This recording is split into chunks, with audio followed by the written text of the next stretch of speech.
అందరు నమస్కారం అండి. ప్రశ్న రావణ్ అలియాస్ జోసఫ్ బచ్చలపూరి. వీడు మామూలుడు కాదండి. మామూలు వ్యక్తి కాదు వీడు. వీడు చాలా పెద్ద క్రిమినల్, చాలా పెద్ద డెకాయిట్టు. వీడి గురించి ఒక్కొక్కటి బయటపడుతుంటే నిజంగా ఫీజులు ఎగిరిపోతున్నాయండి. ఇలాంటి వాళ్ళని మనం సినిమాలోనే చూస్తాం, నిజ జీవితంలో చాలా అరుదుగా ఉంటారు. అలాంటి క్రిమినల్ వీడు. ఈడే ఒక క్రిమినల్, వీడే ఒక ఎదవ, ఈడే ఒక సన్నాసి అనుకుంటే వీడి పక్కన ఉన్న వ్యక్తులు కూడా ఎదవలేనండి.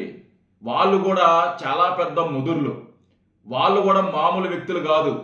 ఈ గమన అనే లేడీ ఉంది కదా, ఆవిడ మామూలు వ్యక్తి కాదు. రవి అనే ఇంకొక అతను ఉన్నాడు, అతను కూడా మామూలు వ్యక్తి కాదు. ఇంకొక వ్యక్తి ఉన్నాడు అని పేరు వస్తుంది, పేరు కరెక్ట్గా తెలియలేదు. ఇంకొక వ్యక్తి ఉన్నాడంట, వాడు కూడా మామూలుడు కాదు. మొత్తం నలుగురు ఉన్నారు వీళ్ళు.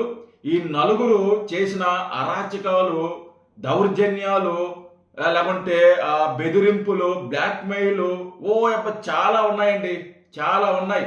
వాటి గురించి క్లియర్గా మాట్లాడుకునే ప్రయత్నం చేద్దాము, అన్ని క్లియర్గా మాట్లాడుకుందాము.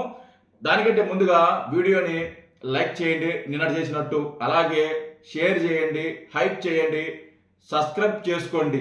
ఖచ్చితంగా లైక్ చేయండి ముందు, ఓకే. అయితే ఈ జోసఫ్ బచ్చలపూరి, వీడు విజయవాడకు చెందిన వ్యక్తి, చాలా మందికి తెలిసే ఉంటుంది. వీడు పెద్దగా చదువుకోలేదు. ఒక దొంగ సర్టిఫికెట్ పెట్టుకొని హైదరాబాదులో ఒక కంపెనీలో చేరడం జరిగింది. ఆ కంపెనీలో ఆ కంపెనీలో పరిచయమైన వ్యక్తి గమన. ఆవిడ పేరు గమన, గగన అంటున్నారు, బట్ ఏదైనా కానీ ఆవిడ పేరు ఏదో గమన. ఆ కంపెనీలో పరిచయమైన వ్యక్తి. ఈ ప్రశ్న రావణ్ మైండ్ సెట్ అయితే ఎలాగుంటుందో, వాడి ఆలోచన విధానం అయితే ఎలాగుంటుందో, ఈ గమన అనే అమ్మాయి మైండ్ సెట్ కూడా అలాగే ఉంటుంది. అలాంటి మైండ్ సెట్ కలిగిన అమ్మాయి వీడి జీవితంలోకి రావడం జరిగింది. వీడి జీవితంలోకి వచ్చిన తర్వాత వీడుకున్న డబ్బు పిచ్చి, వీడుకున్న కామ పిచ్చికి ఆ అమ్మాయి తోడయ్యి ఇతనికి సహాయం చేయడం జరిగింది. అనేక మంది అమ్మాయిలతో పరిచయం పెంచుకొని, అనేక అమ్మాయిలతో వాళ్ళని ఇతనికి ఇంట్రడ్యూస్ చేసి, ఇతను వాళ్ళతో రొమాన్స్గా ఉన్నప్పుడు వీడియోలు చిత్రీకరించి ఆ వీడియోలని మీ ఫ్యామిలీలకు పంపిస్తాను అని బెదిరించి వాళ్ళ దగ్గర డబ్బులు వసూలు చేసే వాళ్ళని బయటకు వస్తున్న సమాచారం. అలాగే వీడి ఫ్యామిలీలో కూడా వీడికి మంచి అభిప్రాయం లేదు. తల్లిదండ్రులు బయటికి గెంటేశారు. భార్య అమాయకురాలు, మనం చూస్తేనే తెలిసిపోతుంది. ఆ భార్య చాలా అమాయకురాలు. ఆ అమ్మాయితో కూడా ఇతను ఉండేది లేదంట. అతను ఒక దిక్క, ఈ అమ్మాయి ఒక దిక్క. ఎప్పుడో ఒకసారి వస్తాడంట, ఎప్పుడు వస్తాడో ఎప్పుడు పోతాడో కూడా ఎవరికి తెలియదు. అసలుగా ఆ అమ్మాయితో ఉంటున్నాడా లేదా, వాళ్ళు కాపురం చేస్తున్నారా లేదా అనేది కూడా ఆ అమ్మాయికి డౌటు. అంటే వాడు ఎప్పుడు వస్తున్నాడో తెలియదు, వాడు ఎప్పుడు పోతున్నాడో తెలియదు. ఆ అమ్మాయి అమాయకురాలు. ఆ అమ్మాయి ఏమన్నా క్వశ్చన్ చేస్తే, వాడి భార్య ఏమన్నా క్వశ్చన్ చేస్తే, ఏమన్నా అడిగితే ఆ అమ్మాయి మీద దాడి చేసేవాడంట, ఆ అమ్మాయిని కొట్టేవాడంట, ఆ అమ్మాయిని హింసించేవాడంట. ఇవన్నీ కూడా బయటకు వస్తున్నాయి. ఇవన్నీ నేను చెప్పకూడదు, ఎవరు చెప్పారు, నీకు ఎలా తెలుసు, ఎలా బయటకు వచ్చిందని మీరు అడగచ్చు. అన్నీ కూడా బయటకు వస్తాయి. పెట్టాల్సిన వాళ్ళు బయట పెడతారు. ఎవరు బయట పెడతారనేది కూడా మీకు తెలుసు. ఏమే అలాంటి శాడిస్ట్ వీడు. ఈ గమన అమ్మాయితోనే ఉన్నాడు అని వాళ్ళ భార్య చెప్తుందంట. బయటకు వచ్చిన ఇన్ఫర్మేషన్, వాళ్ళ భార్య చెప్పిందంట ఇన్ఫర్మేషన్, ఈ గగన అమ్మాయితోనే ఉంటున్నాడు అని. దీంట్లో ఆశ్చర్యం ఏంటంటే ఈ గమన అమ్మాయి వీడియోలు, ఫోటోలు కూడా రావణ్ ఫోన్లో ఉన్నాయి. రావణ్ ఫోన్లో ఈ గమన అమ్మాయి వీడియోలు, ఫోటోలు కూడా చిత్రీకరించాడు. అవి ఎక్కడ బయటకు వస్తాయి అని ఆ అమ్మాయి చాలా కంగారు పడుతోంది. ఆ అమ్మాయి ముదిరే. ఆ అమ్మాయి తక్కువేం కాదు. ఆ అమ్మాయి కూడా 4 ఆకులు ఎక్కువే చదివింది. ఈడికంటే పెద్దగానే చదివింది ఆ అమ్మాయి కూడా. మరి వాడు ఎందుకు ఆ అమ్మాయి వీడియోలు ఈడి చిత్రీకరించాడు, ఆ అమ్మాయి ఆడియోలు ఈడి చిత్రీకరించాడు మనకు తెలియదు, వాట్ ఎవర్. కానీ ఇద్దరు దొంగలే, ఇద్దరు గజ దొంగలే. ఆ అమ్మాయికి సంబంధించిన సీక్రెట్స్ కూడా వీడి ఫోన్లో ఉన్నాయి, వీడి దగ్గర ఉన్నాయి.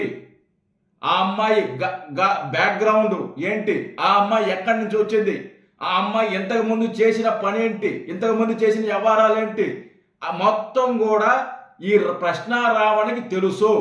ఈ ప్రశ్నారావణ చేసే ప్రతి పనిలో, ప్రతి బ్లాక్మెయిలర్లో, ప్రతి రొమాన్స్ వెనకాల ఉన్నది ఈ గమన అమ్మాయి.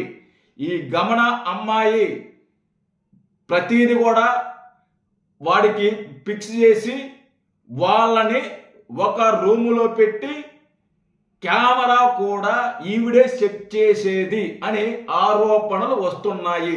నేను కన్ఫర్మ్ చేయటం లేదు, ఇది నేను కన్ఫర్మ్ చేయటం లేదు. ఆరోపణలు వస్తున్నాయి అంటే మీరే అర్థం చేసుకోండి. నేను పచ్చిగా బయటికి చెప్పదలుచుకోలేదు. ఆరోపణలు వస్తున్నాయి. అలాంటి క్రిమినల్స్. అలాగే ఈ రవి అనే వ్యక్తి కూడా చాలా పెద్ద ముదురు. వీడు ఎలా బ్లాక్మెయిల్ చేయాలి, ఎలా డబ్బులు గుంజాలి, ఎంత గుంజాలి అనేది వీడి పాత్ర. ఇంకొకడు ఉన్నాడు, వాడి పేరు కరెక్ట్గా తెలియదు, పేరు బయటకు రాదు, కానీ ఇంకొక అతను ఉన్నాడంట. అతని హస్తం కూడా చాలా పెద్దది అని ఆరోపణలు వస్తున్నాయి. వీళ్ళందరినీ ఒక ఘాటి కిందకి చేర్చింది ఒక ప్రముఖ వ్యక్తి. ఆ వ్యక్తి డబ్బులు ఇచ్చి వీళ్ళ చేత మాట్లాడించడం జరిగింది. ఆ వ్యక్తి వీళ్ళకి ఫండింగ్ చేయడం జరిగింది.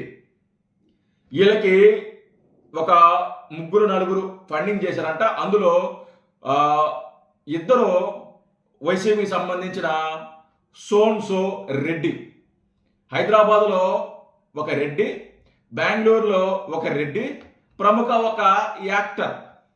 వీళ్ళు ముగ్గురు వీళ్ళకి ఫండింగ్ చేసినట్టు ఆధారాలు బయటకు వస్తున్నాయని బయట సోషల్ మీడియాలో మాట్లాడుకుంటున్నారు. ఆధారాలు బయటకు వస్తాయని, అన్నీ కూడా వస్తాయి. ఆ రెడ్డి ఎవరు, ఆ బెంగళూరులో ఉన్న రెడ్డి ఎవరు, ఈ యాక్టర్ ఎవరు అనేది కూడా అన్నీ బయటకు వస్తాయి. వీళ్ళు ఒక ఆర్గనైజర్ క్రైమ్కి పాల్పడ్డారు. ఆర్గనైజర్ వీళ్ళు మొదట అమ్మాయిని ట్రాప్ చేశారు, అమ్మాయిని బ్లాక్మెయిల్ చేశారు, అమ్మాయిల దగ్గర డబ్బు గుంజారు. అమ్మాయిల దగ్గర డబ్బు గుంజిన తర్వాత యూట్యూబ్లో ఒక ఫేమ్ వచ్చిన తర్వాత మనం దీన్ని నెక్స్ట్ లెవెల్ తీసుకెళ్లాలని అని కొంతమంది దగ్గర ఫండింగ్కి వీడు వెళ్ళినప్పుడు, అలాంటప్పుడు వీడికి 3 వ్యక్తులు ఫండింగ్ చేశారు. మొదటి వ్యక్తి బెంగళూరులో ఉన్న ఒక రెడ్డి, రెండో వ్యక్తి హైదరాబాద్లో ఉన్న ఒక రియల్ ఎస్టేట్ ఒక రెడ్డి, మూడోది ఒక యాక్టర్. వీళ్ళు 3 సహాయంతోనే ఈరోజు ప్రశ్నారావణ అనేవాడు పవన్ కళ్యాణ్ గారిని టార్గెట్ చేశాడు, హిందూ ధర్మాన్ని టార్గెట్ చేశాడు. కేవలం డబ్బు కోసమే. వీళ్ళంతా చాలా పెద్ద ముదురులండి, మామూలు వ్యక్తులు కాదు వీళ్ళందరూ. ఈ గమన అమ్మాయే కానీ పేరుకి ఒక అమ్మాయికి ఉండాల్సిన క్వాలిటీ కూడా ఉండదు. అలాంటి పనులు చేస్తారంట ఆ అమ్మాయి. అంత వరస్ట్ అంట ఆ అమ్మాయి. ఇది నేను చెప్తాలే, వార్తలు వస్తున్నాయి. అది ఎంతవరకు నిజమో, ఎంతవరకు వాస్తవాలు అనేది త్వరలోనే బయట పెట్టేవాళ్ళు బయట పెడతారు, ఆధారాలతో సహా. ఒక్కసారి వాడిని గనక కస్టడీకి తీసుకున్న వెంటనే నేను ఇప్పుడు మాట్లాడిన మాటలన్నీ, అంటే వాళ్ళ మీద వస్తున్న ఆరోపణలన్నీ కూడా ఆధారాలతో సహా పోలీసులు బయట పెడతారు. బట్ వాడిని కస్టడీకి తీసుకోవాలి.